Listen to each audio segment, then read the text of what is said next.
కొరకై స్తోత్రాలు, కృతజ్ఞతలు, వందనాలు చెల్లిస్తూ ఉంటున్నాను. మీరుండి ఈ కూడికి ఆధిపత్యం ఆరంభం మొదలుకొని ముగింపు వరకు మీరే నడిపించవలసిందిగా ప్రార్థన చేస్తూ ఉంటున్నాను. మీ అధికారానికి, మీ ప్రభుత్వానికి అప్పగిస్తూ ఉంటున్నాం. దయ చూపించండి.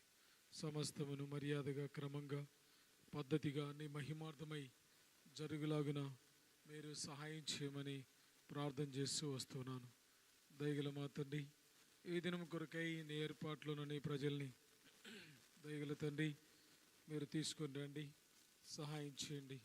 దయగల తండ్రి ప్రభా, మరి Bagareddipalli housing board, Christian colony, Allipuram తండ్రి నీ ప్రజలను తీసుకురండి ప్రభా. మరి ఆర్యనగర్ తండ్రి ప్రభా మీరు తీసుకురండి. గడి నుంచి తీసుకురండి.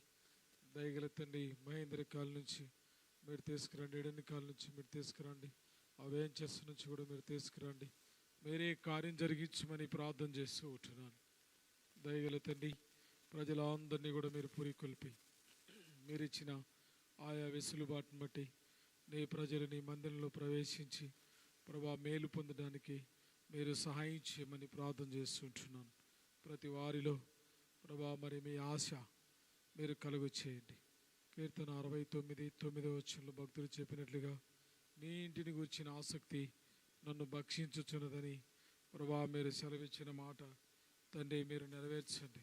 నీ ప్రజలకు ఆశ కలుగు చేయండి.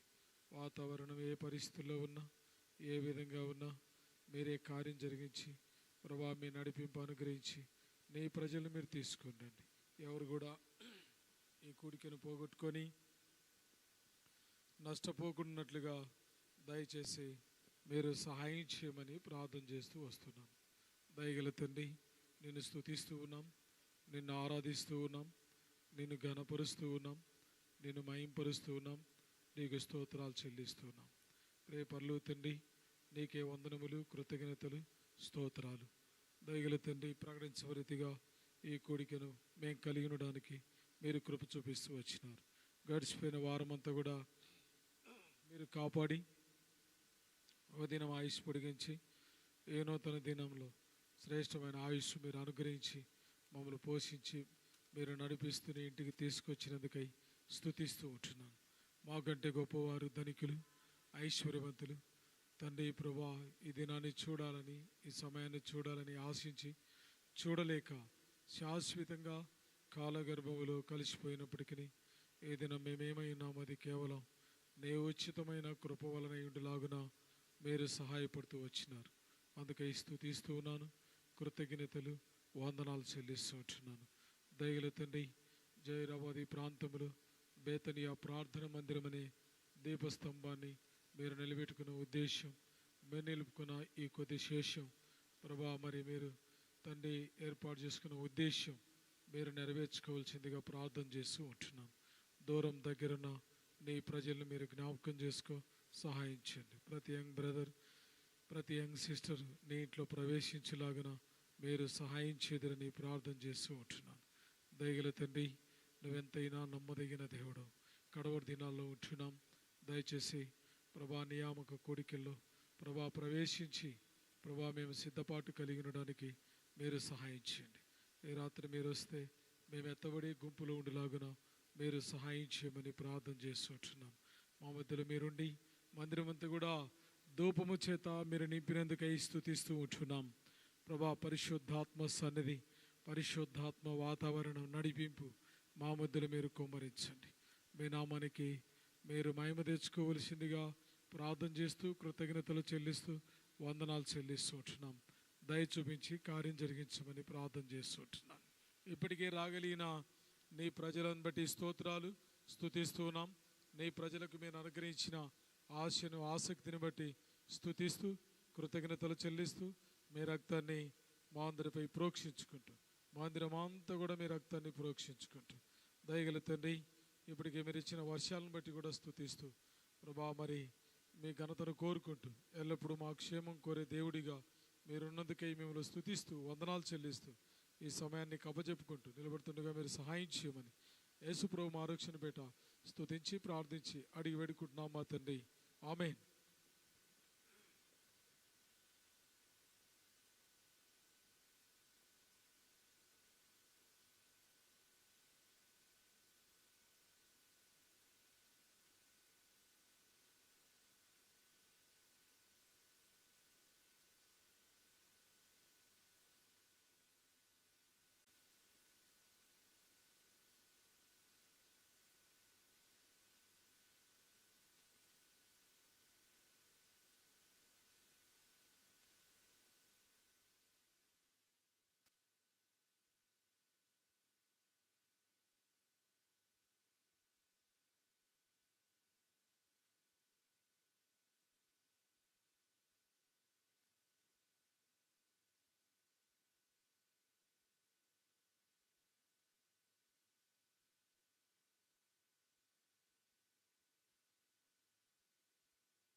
పాట సంఖ్య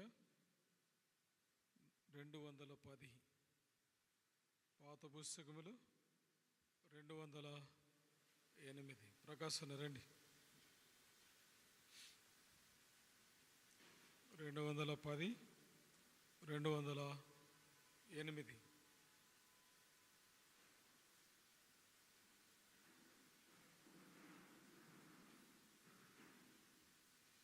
స్తోత్రము పాడి పొగడెదను, దేవాతి దేవానిన్ రాజాతి రాజానిన్ రొక్కి కీర్తించెదను. దేవాతి దేవానిన్ రాజాతి రాజానిన్ రొక్కి కీర్తించెదను. అద్భుతమైన ప్రేమ నాలో నమా తండ్రి చూపు శుద్ధ ప్రేమ. అద్భుతమైన ప్రేమ నాలో పరమ తండ్రి చూపు శుద్ధ ప్రేమ. ఎన్నాడునో మారని ప్రేమ నాలో నిలుచుండు ప్రేమ.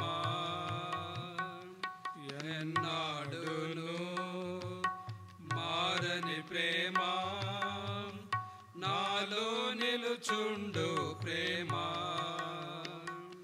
స్తోత్రము పాడి పొగడెదను, దేవాది దేవా నిన్ను రాజాది రాజా నిన్ను రొక్కి కీర్తించెదను. దేవాది దేవా నిన్ను రాజాది రాజా నిన్ను రొక్కి కీర్తించెదను. జ్యోతిగా జగమునకు వచ్చి జీవమిచ్చి నన్ను కొన్న ప్రేమ. జ్యోతిగా జగమునకు వచ్చి జీవమిచ్చి నన్ను కొన్న ప్రేమ. త్యాగి అయినా క్రీస్తు ప్రేమ, దివ్య మధుర ప్రేమ. త్యాగి అయినా క్రీస్తు ప్రేమ, దివ్య మధుర ప్రేమ. స్తోత్రము పాడి పొగడెదను, దేవాది దేవా నిన్ను రాజాది రాజా నిన్ను రొక్కి కీర్తించెదను. దేవాది దేవా నిన్ను రాజాది రాజా నిన్ను రొక్కి కీర్తించెదను. మాయాలోక ప్రేమను నమ్మి నాశించిన నన్ను ప్రేమించెను. మాయాలోక ప్రేమను నమ్మి నాశించిన నన్ను ప్రేమించెను. నన్ను జయించిన దైవ ప్రేమ నాలో ఉప్పొంగు ప్రేమ. నన్ను జయించిన దైవ ప్రేమ నాలో ఉప్పొంగు ప్రేమ.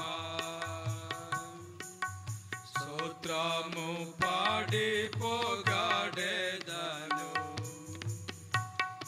దేవాది దేవా నిన్ను రాజాది రాజా నిన్ను రొక్కి కీర్తించెదను. దేవాది దేవా నిన్ను రాజాది రాజా నిన్ను రొక్కి కీర్తించెదను.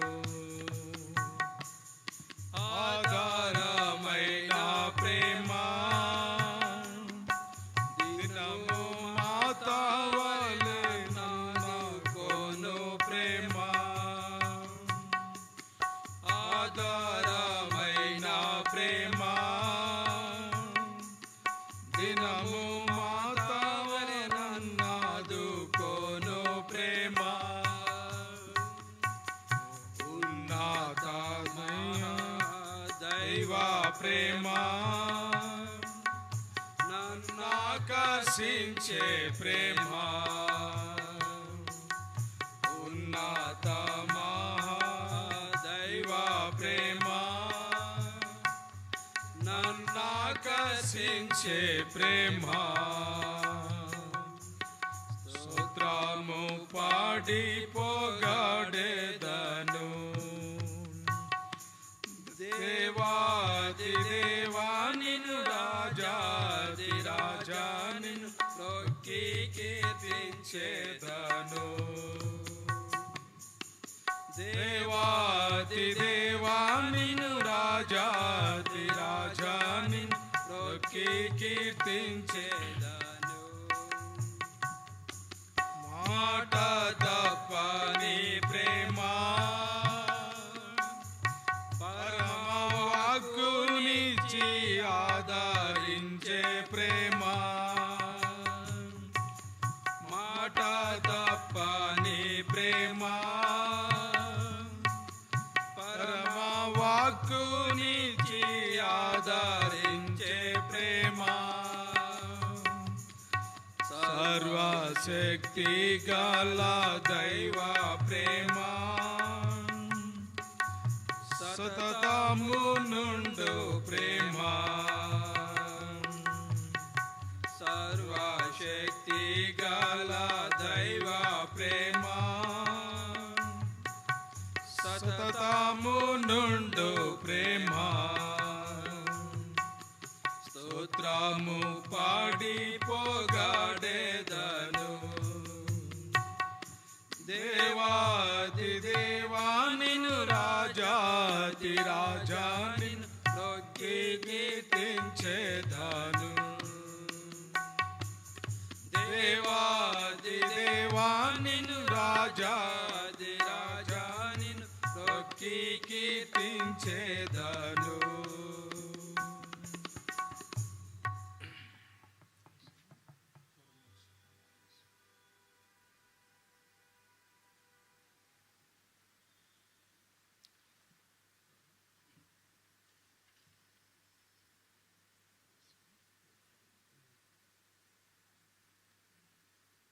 పాట సంఖ్య 584 కొత్త పుస్తకం. పాత పుస్తకంలో 573. ఓ కరుణానిధి మహాప్రభు యేసు నీవే సింహాసనాసీనుడవైతివి. ఓ కరుణానిధి మహాప్రభు యేసు ఓ కరుణానిధి మహాప్రభు యేసు నీవే సింహాసనాసీనుడవైతివి. నీవే సింహాసనాసీనుడవైతివి.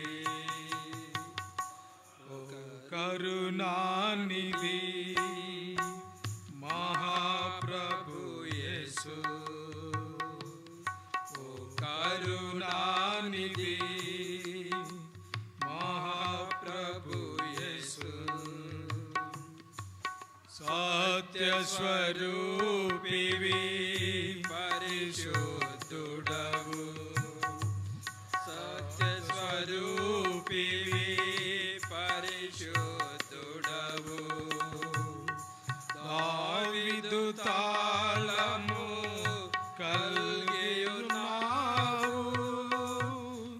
దావీదు తాళము కలిగియున్నావు. నీవు తెరచినది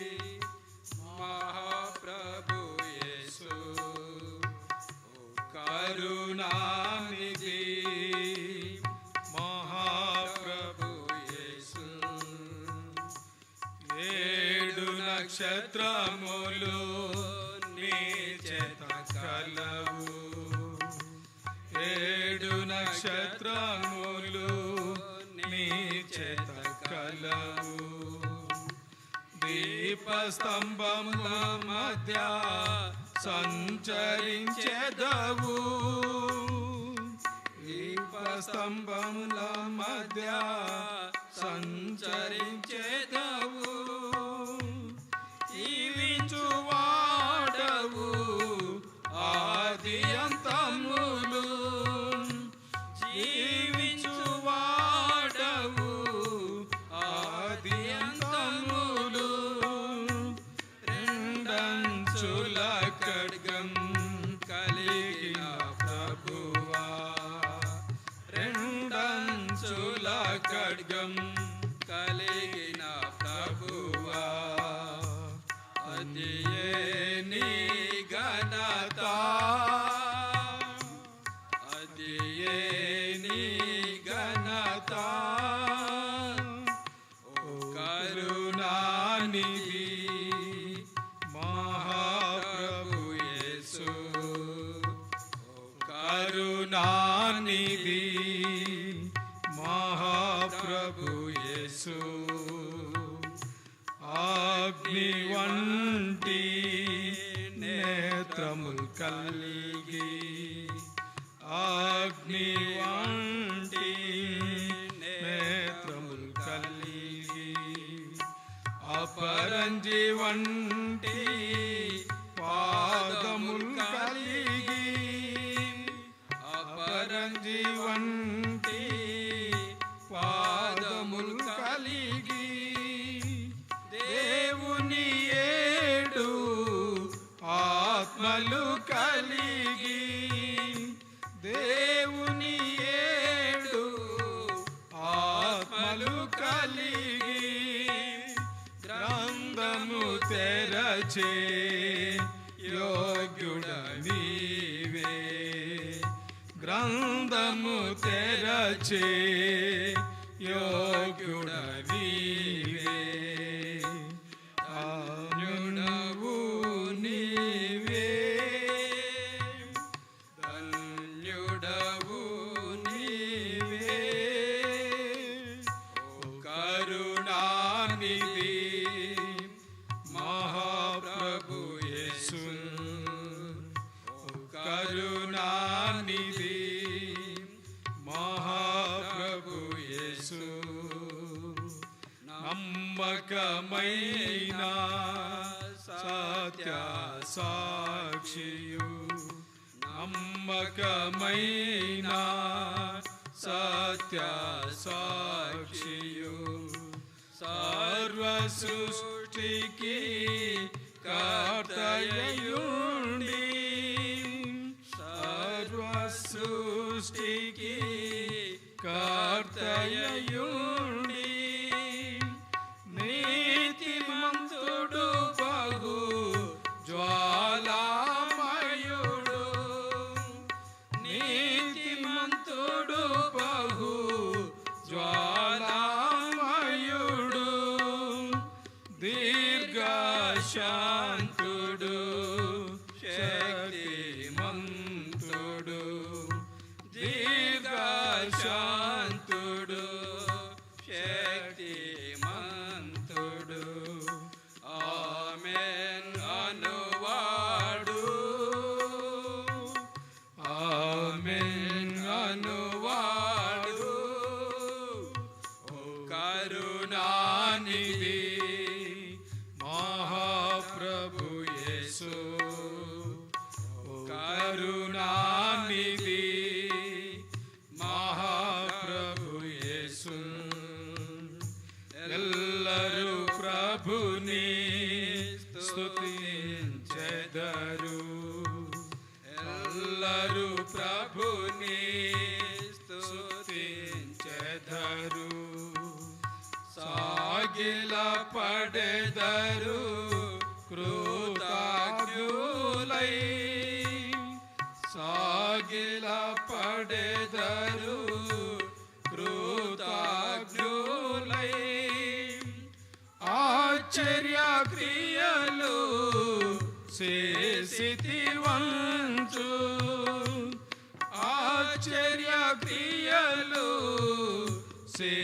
చేసితివంచు ప్రభువా నీవే అగమ్యుడవంచు ప్రభువా నీవే అగమ్యుడవంచు నిన్ను కొనియాడెదము నిన్ను కొనియాడెదము ఓ కరుణానిధి మహాప్రభు యేసు కరుణానిధి మహాప్రభు యేసు నీవే సింహాసనాసీనుడవైతివి నీవే సింహాసనాసీనుడవైతివి కరుణానిధి మహాప్రభు యేసు కరుణానిధి మహాప్రభు యేసు. చివరిగా 597 పాటు సంఖ్య 598, పాత పుస్తకంలో 587, పల్లవి మొదటి చరణం, రెండో చరణం, ఆఖరి చరణం. ప్రార్థన వినేడు దేవా, ప్రార్థించుమనిన ప్రభు. ప్రార్థన వినేడు దేవా, ప్రార్థించుమనిన ప్రభువా, స్వార్థమునెల్లను ద్రోసి దారి చేరితిమి మమ్ము చూడు, స్వార్థమునెల్లను ద్రోసి దారి చేరితిమి మమ్ము చూడు, పొందిన మేలుల మరచి మందిర సమృద్ధిని విడచి, పొందిన మేలుల మరచి మందిర సమృద్ధిని విడచి, పొందితిమిలలో బాధల్ నిందను తెచ్చితిమయ్యా, పొందితిమిలలో బాధల్ నిందను తెచ్చితిమయ్యా, ప్రార్థన వినెడు దేవా, ప్రార్థించుమనిన ప్రభువా, స్వార్థమునెల్లను ద్రోసి దారి చేరితిమి మమ్ము చూడు, స్వార్థమునెల్లను ద్రోసి దారి చేరితిమి మమ్ము చూడు, ఒప్పుకొను చూటి మిలలో మా పితరుల వలె మేము, ఒప్పుకొను చూటి మిలలో మా పితరుల వలె మేము, అపవిత్రులమై నీయు కోపము రేపితిమయ్యా,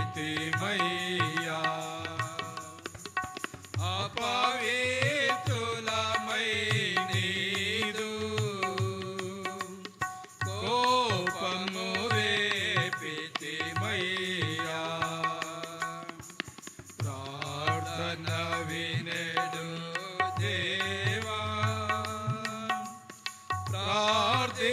ప్రార్థించుమనిన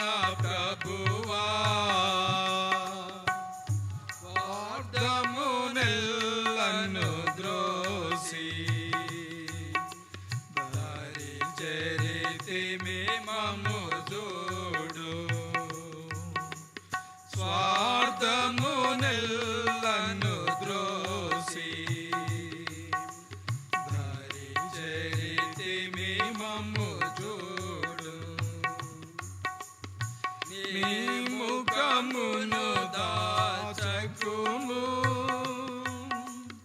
నీ మార్గమును నేర్పించు, నీ ముఖమును దాచకుము, నీ మార్గమును నేర్పించు. నింపుని ఆత్మను మాలో సంపూర్ణులుగా చేయుమయ్యా. నింపుని ఆత్మను మాలో సంపూర్ణులుగా చేయుమయ్యా. ప్రార్థన వినెడు దేవా, ప్రార్థించుమని నా ప్రభువా. ప్రార్థమునెల్లను ద్రోసి దరి చేరితిమి మమ్ము చూడు. స్వార్థమునెల్లను ద్రోసి దరి చేరితిమి మమ్ము చూడు.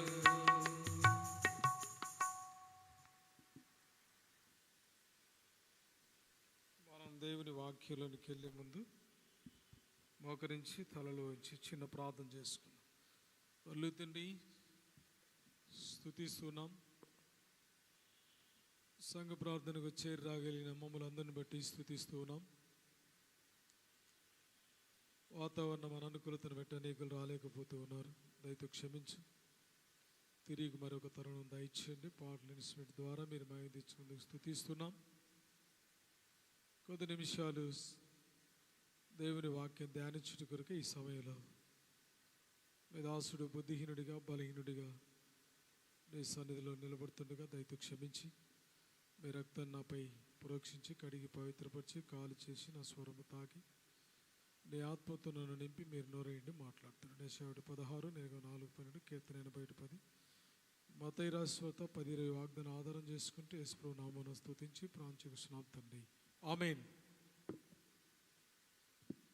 పరిశుద్ధ గ్రంథం బైబిల్లో నుండి యెషయా గ్రంథం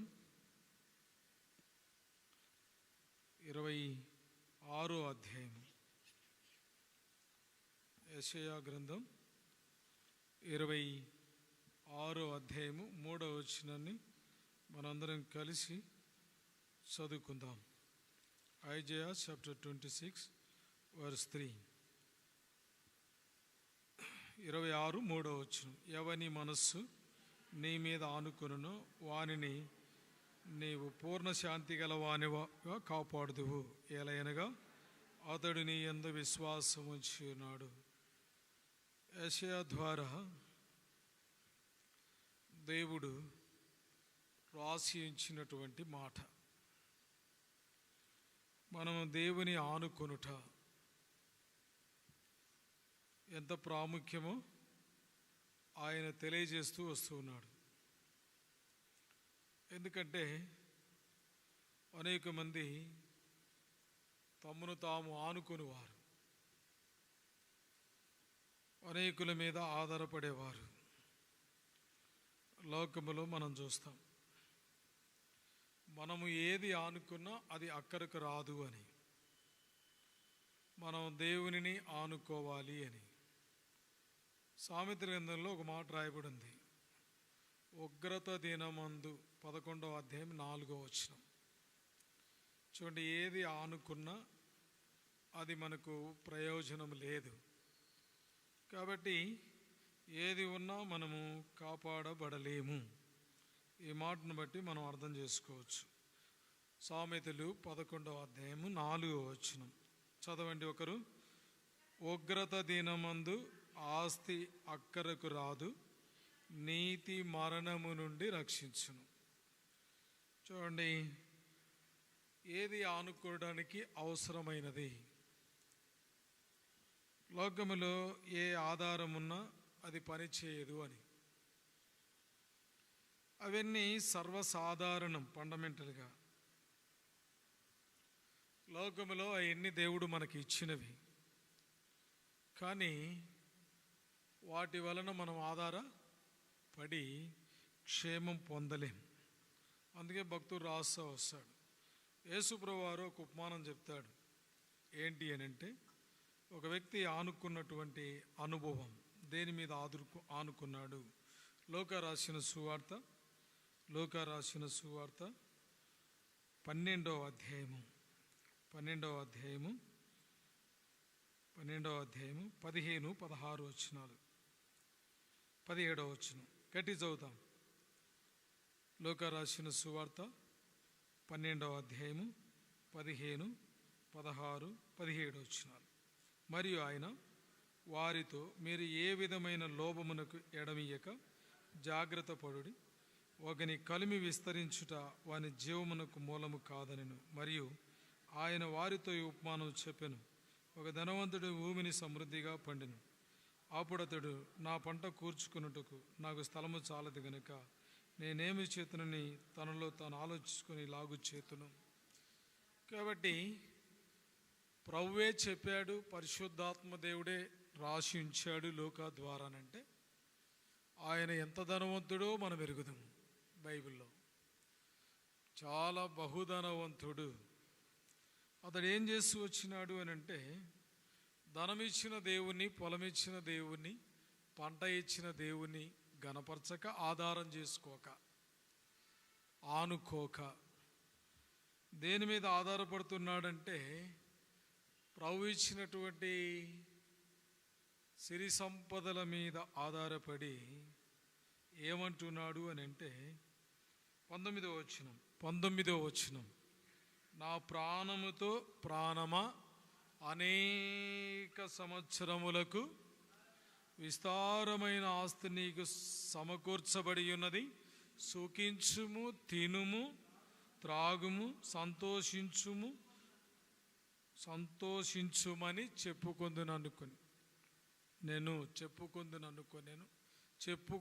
అనుకొనేను.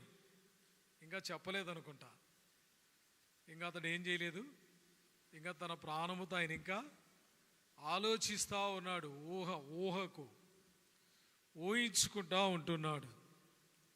కాబట్టి అందుకని దేవుడు అన్నాడు, ఆ ఊహలో ఉన్నటువంటి మాట నోటికి రాకముందే, వెర్రివాడా అన్నాడు, ఈ రాత్రి నీ ప్రాణమును అడుగుచున్నారు. కాబట్టి తన సంపదలు అతనిని ఆ రాత్రి ఏం చేయలేకపోయినవి, కాపాడలేకపోయినవి. కాబట్టి ఆ రాత్రి దేవుడు అడిగిన మాటకు అతని దగ్గర సమాధానము లేదు కనుక యేసుప్రభు ఏం చెప్పినాడంటే ఆ మాటలో 15వ వచనంలో, ఏ విధమైన లోభమునకు స్థలం ఇవ్వకూడదు అని. మన హృదయంలో మనకన్నీ అవసరమే, అవన్నీ మనకు ఉండవలసిందే, కానీ వాటిని బట్టి మనం దేవుని ఏం చేయాలా, గణపరచాలి, ఇచ్చిన దేవుని స్తుతించాలా, దేవుని ఆధారము చేసుకోవాలా అనేది పరమైన యేసుక్రీస్తు ప్రభువారు ఈ మాట సెలవిస్తూ ఉన్నాడు. అందుకని భక్తుడు ఏమంటున్నాడంటే, ఎవని మనస్సు నీ మీద ఆనుకొనునో వానిని నీవు పూర్ణ శాంతి గలవానిగా కాపాడుదువు.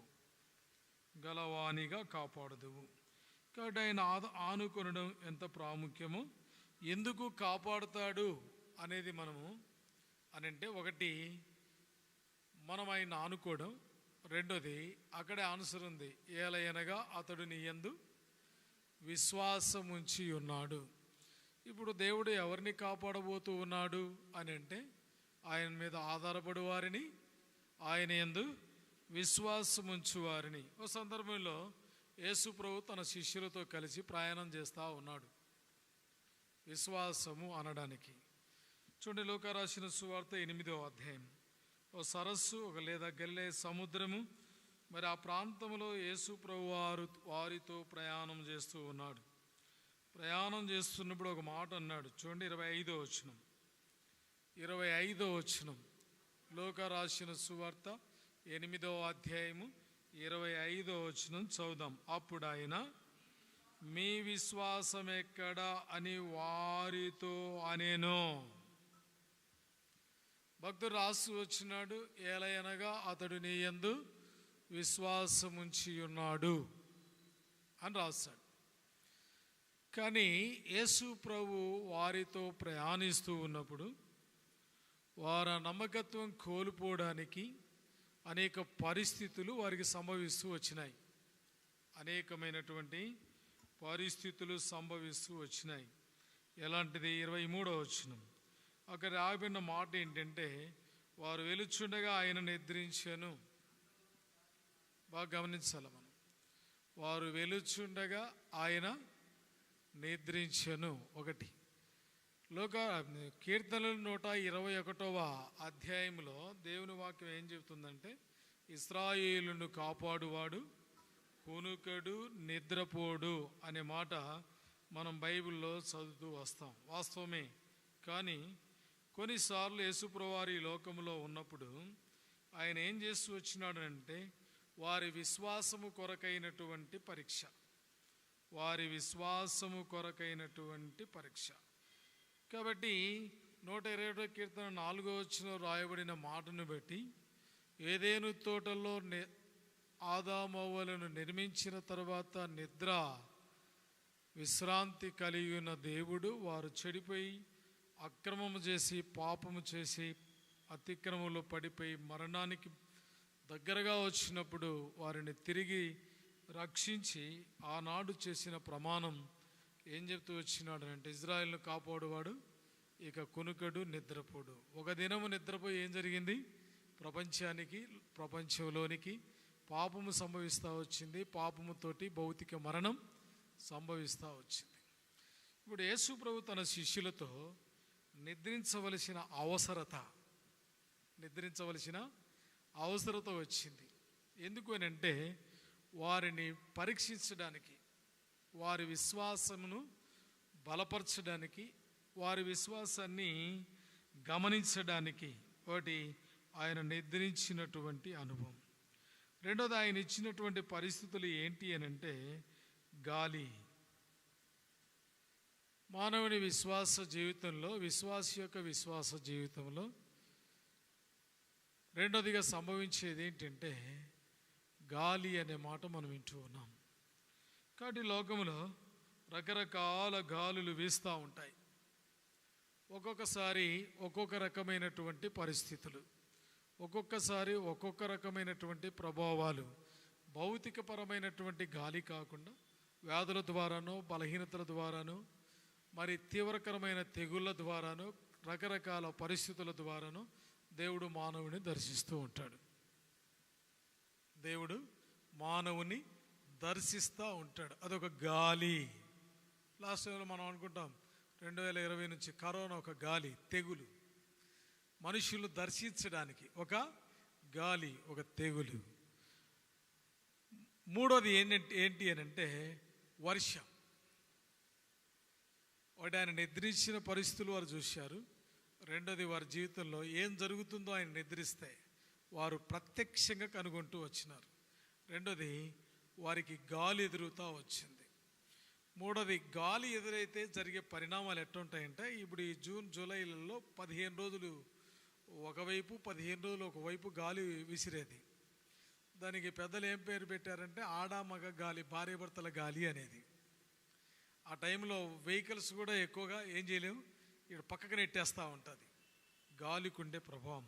రాజస్థాన్లో ఒకసారి 2015 ఆ ప్రాంతంలో గాలి ఇసుక తుఫాను వస్తే వెహికల్స్ 15 ఫీట్లు లేచాయి పైకి, 15 ఫీట్లు లేచాయి. అనేక ప్రాంతాల్లో 60, 70, 100 ఏమంటారు దాన్ని, ఫ్లోర్స్ కట్టిన బిల్డింగ్స్ కూడా బెండ్ అయిపోయినాయి, పనికి రాకుండా పోయినాయి. అంత శక్తివంతమైంది దేవుడిచ్చే గాలి. మానవుడు తట్టుకోలేనటువంటిది, మానవుని సామర్థ్యము కంటే ఎక్కువ, మానవునితో చేత కానటువంటిది. కాబట్టి ప్రకృతి వైపరీత్యాలు అంటారు వాటిని, ప్రకృతి వైపరీత్యాలు. ఇవన్నీ దేనికి వస్తాయి? భూమి మీద ప్రకృతి వైపరీత్యాలు, ఎర్త్క్వేక్ కావచ్చు, అంటే భూకంపం కావచ్చు, లేదు అతివృష్టి వర్షాలు కావచ్చు, లేదు గాలి కావచ్చు, మరి వ్యాధులు, బలహీనతలు కావచ్చు, అటెంప్ట్స్ కావచ్చు, ఈ ప్రకృతి వైపరీత్యాలన్నీ లోకంలో జరగడానికి కారణం ఏంటంటే మానవుని పాపమే. మనుషులు చేసే పాపాన్ని బట్టే దేవుడు భూమి మీద ఇలాంటి పరిస్థితులు అనుమతిస్తూ వస్తూ ఉంటాడు. కాబట్టి యేసుప్రభు శిష్యులకి ఎదురైంది ఈ 3 అనుభవంలో వర్షాన్ని దేవుడు చూపించాడు. గాలి ఎదురై అవి నడిపించుట్లో వారు ఎంతగానో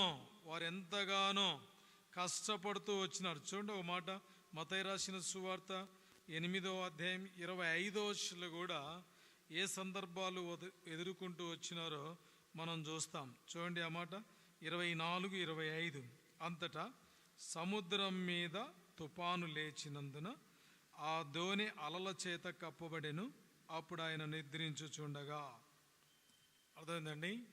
ఏం జరుగుతా వచ్చింది వారు ఎదుర్కొన్న పరిస్థితులు అని అంటే, అక్కడ వర్షం, గాలి, వాన అంటాడు. ఇక్కడ ఏమంటాడంటే ఒక గొప్ప తుఫాను లాంటిది అని. తుఫాను పుట్టేదే సముద్రంలో. కాబట్టి పడవ నడుస్తూ ఉంది. వారికి ఏమవుతా వచ్చిందంటే తుఫాను లేచినందున అంటాడు. ఇక్కడ అలల చేత దోణి కప్పబడము. కాబట్టి ఇలాంటి సందర్భాలలో చూడు, మార్కు ఒక మాట రాస్తాడు. 4వ అధ్యాయం మార్కు ఏమని రాస్తా వచ్చినాడు దయచేసి మనం గమనిస్తాం. ఈ సువార్తలలో 4వ అధ్యాయంలో 37, 38 వచ్చినాలు. చూడండి, వారి తొందరపాటుకి వారు కలిగినటువంటి సందర్భాలు ఎలా ఉన్నాయి అని అంటే, దయచేసి చదువుదాం. ఆ దినమే సాయంకాలం అయినప్పుడు ఆయన అద్దరికి పోదుమని వారితో చెప్పగా వారు జనులను పంపివేసి ఆయనను ఉన్నపాటున చిన్న దోణిలో తీసుకొని పోయి ఆయన వెంబడి మరికొన్ని చిన్న దోణులు వచ్చెను. అప్పుడు పెద్ద తుఫాను రేగి ఆయన ఉన్న దోణి మీద అలలు కొట్టినందున దోణి నిండిపోయెను. కాబట్టి తుఫాను రేగుతా వచ్చింది, గొప్ప తుఫానులు వచ్చినాయి. మానవుని జీవితంలో సర్వసాధారణం. ఒక సముద్రంలో అల్పపీడనాలు, వాయుగుండాలు ఎలా చెలరేగి తుఫానులు భూమి మీదకి వస్తాయో, మానవుని జీవితంలో అల్పపీడనాలు, తుఫానులు, సుడిగుండాలు, కొన్ని గాలులు, పరిస్థితులు విశ్వాస జీవితాలు ఎదురవుతూ ఉంటాయి. మనం చూస్తూ ఉంటున్నాం. కాబట్టి మార్కు రాశాడు ఇక్కడ నిండింది అంటాడు, అలలతో కొట్టబడింది. విశ్వాసి నిజముగా రకరకాల పరిస్థితుల్లో కొట్టబడుతూ ఉంటాం మనం దేవుని పిల్లలం. అప్పుడు మనం నేర్చుకునే గుణపాఠము దేవుడు మనకు నేర్పిస్తూ వస్తూ ఉంటాడు. క్లియర్గా రాశాడు, తుఫానే కాదు, గాలివానే కాదు, అలలు కొట్టడమే కాదు, వారు పూర్తిగా అపాయకరమైనటువంటి స్థితిలోకి వచ్చారు. చదువుదాం మాట, ఎక్కడికి వచ్చారు వాళ్ళు? అపాయకర 24వ వచనము, 23వ వచనం ఆఖరి లైన్. లోకా రాసిన సువార్త 8వ అధ్యాయము 23వ వచనము ఆఖరి లైన్. దోణి నీళ్లతో నిండినందున వారు అపాయకరమైన స్థితిలో ఉండిరి. ఏ స్థితిలోకి వచ్చారు? అపాయకరమైన స్థితి అంటే దేంతో పోల్చొచ్చు అని అంటే, కొన్నిసార్లు బ్రతుకుదాము అన్న నమ్మకం లేనటువంటి పరిస్థితి, గ్యారంటీ ఉన్నటువంటి పరిస్థితి, గ్యారంటీ లేనటువంటి పరిస్థితి. డాక్టర్లు కూడా అంటారు ఆ చివరిలో, ఇక మేము చేయగలిగిన ప్రయత్నాలన్నీ చేశాము, ఇక మేమేమీ చేయలేము, లాస్ట్ హోప్ అంతే. ఏం చేయాలంటే మనం లాస్ట్ హోప్, చెప్పలేం, బ్రతకొచ్చు బ్రతకపోవచ్చు. శిష్యులు ఆ పరిస్థితుల్లో ఉన్నారు. తుఫాను ఎదుర్కొంటున్నారు, గాలి ఎదుర్కొంటున్నారు, రెండోది నీళ్లు నిండిపోతూ ఉన్నాయి, మూడోది అపాయకరమైనటువంటి స్థితిలోకి వచ్చారు. ఏం చేయాలి ఇప్పుడు? ఏం చేయాలి ఇప్పుడు? ఏమి చేసే పరిస్థితి వారికి ఆ సముద్రంలో లేదు. ఏం చేయాలి ఇప్పుడు? ఆయన ఆనుకోవాలా? శిష్యులు ఎవరిని ఆనుకోవాలా? వాళ్ళు ఇప్పుడు ఏం చేస్తూ ఉన్నారు? దోణిలో అడుగు భాగములో తల ఆల్చుకొని పండుకున్నాడని రాయబడింది. ఆయన ఆనుకొనడం అంటే ఆయన దగ్గరికి రావడం. ఎక్కడికి వచ్చారు వాళ్ళు? యేసు దగ్గరికి వచ్చారు, అంటే ఆయన ఆనుకుంటూ ఉన్నారు. రెండోది, వారు ఆ విశ్వాసాన్ని కోల్పోయే పరిస్థితుల్లో ఏమి చేయాలో అర్థం కాక ఆయనను లేపుతా ఉన్నారు. అంటే అర్థం ఏంటి? ఆయనన్నా ఏమన్నా చేయగలడు అని, ఆయనైనా ఏమైనా చేయగలడు అన్న నిరీక్షణ వారిలో ఉంటా వచ్చింది. కాబట్టి మన జీవితాల్లో పరిస్థితులు ఏ విధంగా ఉన్నా, పరిస్థితులు లోకంలో ఉన్నప్పుడు క్రైస్తవులుగా దేవుని పిల్లలకి ఏవైనా ఎదురవ్వచ్చు. ఏవి ఎదురైనా ఆయన మీద ఆధారపడాలి, ఆయన దగ్గరకు సమీపించడానికి ఆధారపడాలి. మనం సమీపించడానికి వారు ఆయన దగ్గరకు వచ్చి ఆయనను మేలుకొలుపుట. ఏం చేస్తా వచ్చినారు? ఆయన మేలుకొలుపుట. ఎప్పుడైతే ఆయన లేచాడో పరిస్థితులు చూశారు, వారు ఏ అనుభవంలో ఉన్నారో ఆయన గ్రహించాడు, వారు ఎంత భయముతో ఉన్నారో ఆయన గ్రహించాడు, ఎంత అపాయకరమైన పరిస్థితుల్లో వారు ఉన్నారో ఆయన గ్రహించాడు. వారు చేసిన ప్రార్థన ఏంటంటే, ప్రభువా మేము నశించిపోచున్నాము. చూడండి, ఆ మాట చదవండి. ఏమంటున్నారు? ఆయన లేచి ఏమంటున్నారు? 24వ వచనం. ఆయనకు విన్నవించినటువంటి మాట, ఓ చిన్న ప్రార్థన ఎంత గొప్ప కార్యం చేస్తుందో మనం చూడగలుగుతాం. 24వ వచనం చదవండి ఒకరు. కనుక ఆయన యొద్దకు వచ్చి, ప్రభువా ప్రభువా నశించిపోచున్నాము. ఎంత మాట ఇది! ప్రార్థన ఎంతసేపు చేస్తూ వచ్చినారు వాళ్ళు? ఓ చిన్న ప్రార్థన ఒక గొప్ప కార్యం చేస్తా వచ్చింది. ఎంత గొప్ప కార్యం అది! కాబట్టి ఆయన యొద్దకు వచ్చి, ప్రభువా నశించిపోచున్నాము. ఎంత మాట! ఆ చిన్న ప్రార్థన దేవుడు అంగీకరించాడు. ప్రార్థన, చిన్న ప్రార్థన బలమైన కార్యం చేస్తా వచ్చింది. చూడండి, కొన్నిసార్లు ఎలాంటి ప్రార్థన ఎలా ఉండిద్దో, ఎలా చేస్తామో అది మనం నేర్చుకోవాలా. ఎలా చేస్తామో చూడండి. ఒక రాజు ఇలా ప్రార్థన చేశాడు. ఏ పరిస్థితిలో? 2వ దినవృత్తాంతం గ్రంథం 2వ దినవృత్తాంతంలో ప్రార్థన అనుభవాలు ఎలా ఉంటాయంటే, దేవుడు ఆలకించడానికి మనం నేర్చుకోవాలా. కొన్ని సమయం సందర్భాన్ని బట్టి 31వ వచనము 18వ అధ్యాయము 2వ దినవృత్తాంతములు 18వ అధ్యాయం 31వ వచనం చదవండి గట్టిగా. కాగా యెహోషాపాతు కనబడుటతోనే రథాధిపతులు అతడు ఇజ్రాయెల్ రాజు అనుకొని యుద్ధము చేయుటకు అతను చుట్టుకొనిది. కానీ యెహోషాపాతు మొరపెట్టినందున యెహోవా అతనికి సహాయం చేసెను. దేవుడు అతని యొద్ద నుండి వారు తొలగిపోనట్లు ఎంతసేపు చేసింటాడు ఆయన? బాగా గమనించండి. ఆయన ఎంతసేపు అసలు ప్రార్థన చేసే సమయమేనా అది? ప్రార్థన చేసే సమయమేనా? యుద్ధంలో ఉన్నాడు, యుద్ధానికి వెళ్ళాడు, శత్రువులు చుట్టుముట్టారు. బాగా గమనించండి, శత్రువులు ముట్టారా లేదా? ఇప్పుడు విల్లు వేయడమే ఆలస్యం. విల్లు వేస్తే యెహోషాపాతు ఏమైపోతాడు? మరణిస్తాడు, ప్రాణాన్ని కోల్పోతాడు. ఆ సమయంలో కళ్ళు మూసుకొని ఉంటాడా? కళ్ళు మూసుకునేంత అనుభవం ఉండింటదా? చుట్టూ శత్రువులు చుట్టుకొని ఉండగా. బాగా గమనించండి, ప్రార్థన అనుభవం చాలా ప్రాముఖ్యమైనది. సమయోచితమైన అంటాం. ఏమంటారు? సమయోచితమైన ప్రార్థన, సమయోచితమైనటువంటి సహాయం, సమయోచితమైనటువంటి అనుభవాలు మనం కలిగి ఉంటూ రావాలా. సమయోచితమైనటువంటి అనుభవంలోనికి మనం రాలేకపోతే మనం చేసే ప్రార్థనకు ప్రతిఫలం పొందలేం. వారు కూడా దయచేసి రండి. సమయోచితమైనటువంటి ప్రార్థన, సమయోచితమైన సహాయము, సమయోచితమైనటువంటి జ్ఞానం, అది గమనించాలి. మనం విశ్వాసులముగా, దేవుని పిల్లముగా సమయం అనేది ప్రాముఖ్యమైంది. చూడండి, 1 దినవృత్తాంతములు 12వ అధ్యాయము 32వ వచనం. Chronicles first book chapter 12 verse 32 అడొక మాట రాయబడింది. చదువుదాం. 1 దినవృత్తాంతములు 12వ అధ్యాయం 32వ వచనం. ఇశ్శాఖరీయులలో సమయోచిత జ్ఞానము కలిగి, చాలు, సమయోచిత జ్ఞానము కలిగి. కాబట్టి ప్రార్థనలో యెహోషాపాతు చేశాడు. ఒక సెకండ్ ప్రభు సహాయం చేయమని ఇట్టాడంతే, మొరపెట్టాడంతే. శత్రువులు తొలగిపోయేటట్టు దేవుడు చేశాడు.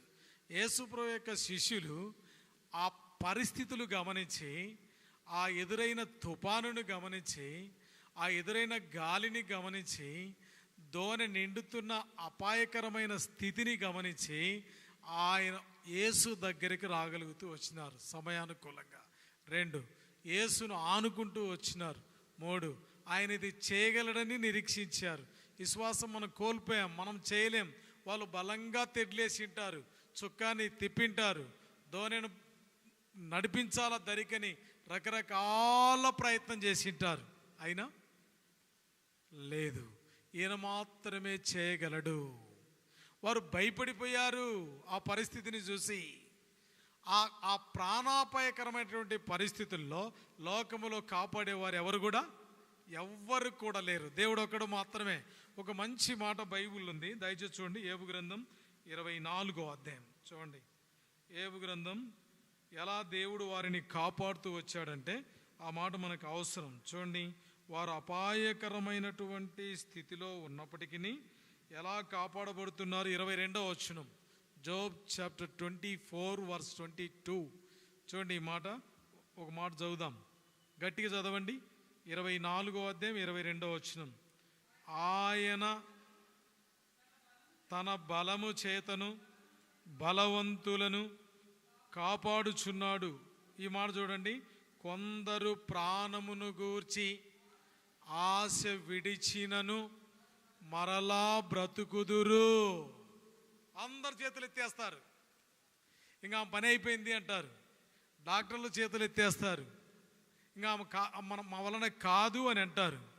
అర్థమైందా? ప్రజలు నమ్మకం వదిలేస్తారు, ఇక బ్రతకడం వ్యర్థము, చనిపోతారు అంటారు. కానీ దేవునికి ఆ సామర్థ్యం ఉంది. చనిపోతాడు అన్నవాడు బతికేస్తాడు, చనిపోతారు అన్న ఆమె బతికేస్తుంది. ఎవరు బ్రతికిస్తారు? దేవుడు మాత్రమే బ్రతికించగలడు. దేని ద్వారా? ప్రార్థన. నేను చూసినంత వరకు ఓ చిన్న పెద్ద అవసరత పడ్డ ప్రార్థన చేస్తే కనీసం ప్రాణాలతో బ్రతికన్నా బయటపడిన వాళ్ళు చాలామంది ఉన్నారు. దేవుడు ఆ కృప ఇచ్చాడు. జస్ట్ ట్రీట్మెంట్ కన్నా అవకాశం దేవుడు కల్పిస్తూ వచ్చాడు. మన వలన మనం కాని పని, కానీ ఓ చిన్న ప్రార్థన ప్రాణాలు కోల్పోతున్నటువంటి 12 మంది శిష్యుల యొక్క జీవితాలను కాపాడుతూ వచ్చింది. ఏంటి ఆ ప్రార్థన అంటే, ప్రభువా నశించిపోచున్నాము. అర్థమైందండి? యుద్ధంలో చిక్కుకొని పోయిన యెహోషాపాతు చుట్టుముట్టారంట శత్రువులు. అర్థమైందా? అటాక్ చేయడానికి ఒక సెకండ్ కూడా పట్టదు. ఆయన ఎన్ని సెకండ్లు ప్రార్థన చేసింటాడు? కత్తి ఎదురుగా పెట్టుకొని ఉంటే, పొడిచేవాడు దగ్గరనే ఉంటే ఎంతసేపు ప్రార్థన చేసింటాడు? ఒక్క సెకండ్లో ప్రభువా అన్నంత అవకాశం కూడా లేనటువంటి టైంలో ఆ చిన్న మొర దేవుడు ఏం చేస్తా వచ్చినాడు? ఆలకించాడు. సేఫ్ జోన్లోకి యెహోషాపాతును తీసుకొని వచ్చాడు. యేసుప్రభు యొక్క శిష్యులు అపాయకరమైన స్థితి అని రాశారు. అపాయకరం అంటే ఏంటి? ఇంకా చూడండి, ప్రాణాలు ఇంకా దోణి నిండిపోవాలి, ఇంకా మునిగిపోయే స్థితి ఒక మాట చెప్పాలంటే. కానీ ఆ మునిగిపోయే పరిస్థితులు ఎవరున్నారు అని అంటే, వారు సమీపముగా యేసు ఉన్నారు.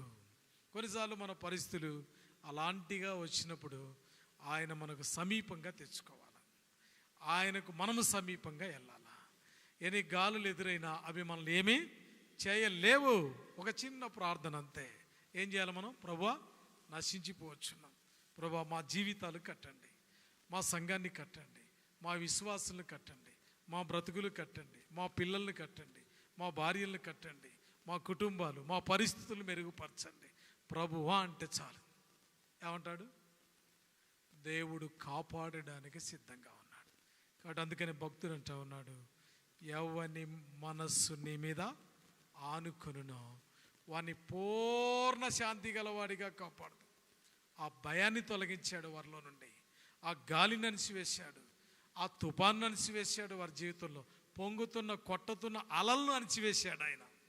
తుఫాను సమయంలో సముద్రం ఎలా ఉంటుందంటే దాదాపుగా 15-20 ఫీట్ల హైట్. ఇలాంటి టైంలో అలలు వస్తూ ఉంటాయి, అలలు 15-20 ఫీట్ల హైట్ వస్తూ ఉంటాయి. ఆ తుఫానులో శిష్యులు ఆ పరిస్థితిని ఎదుర్కొన్నారు.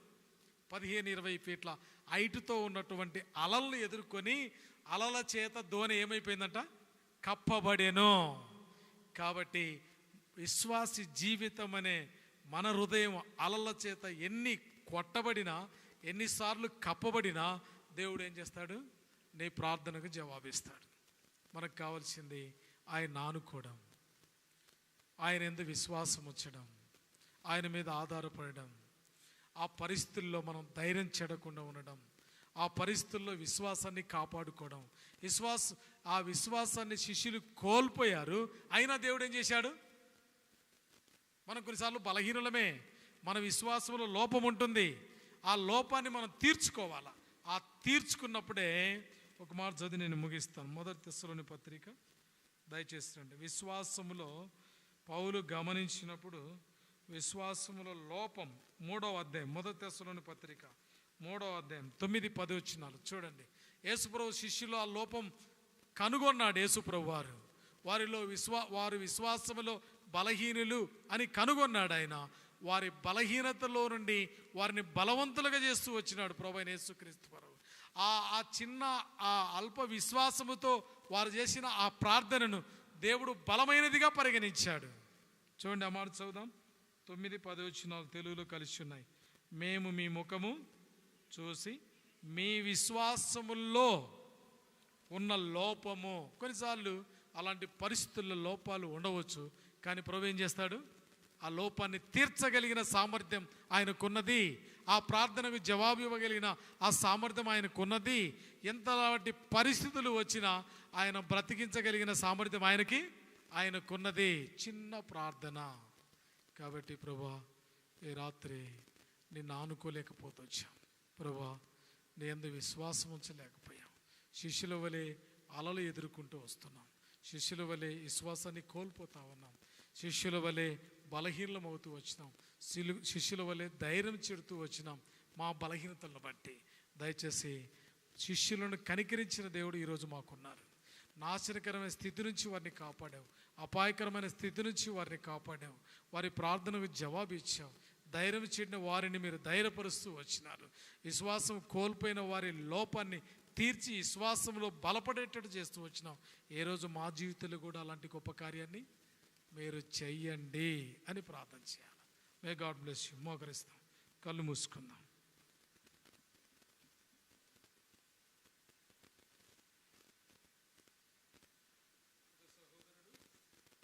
ఒక సహోదరుడు, ఒక సహోదరి రేపు వాతావరణం అనుకూలిస్తే ప్రకటించబడిన బ్రదర్స్ ఆయా గ్రామాలకు పరిచర్యకు వెళ్ళగొరుట కొరకు, అలాగే శుక్రవారం ఆల్ నైట్ ప్రేయర్ కొరకు దయచేసి ప్రార్థన చేయాలని మనం చేస్తుంటున్నాను.